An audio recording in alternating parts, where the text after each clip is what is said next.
Intanto è partita l'ultima batteria di questa mattina, qualificazioni 100 stili assoluti, batteria che completerà il parco partenti della finale del pomeriggio.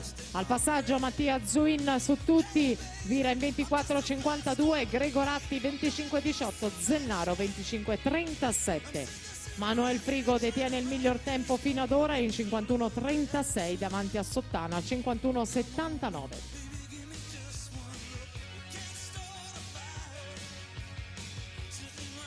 Zuin rimane davanti a controllare l'andatura con Gregoratti che insegue Zuin al tocco 51-56 alle spalle di Frigo, secondo miglior tempo delle qualificazioni, Gregoratti 50.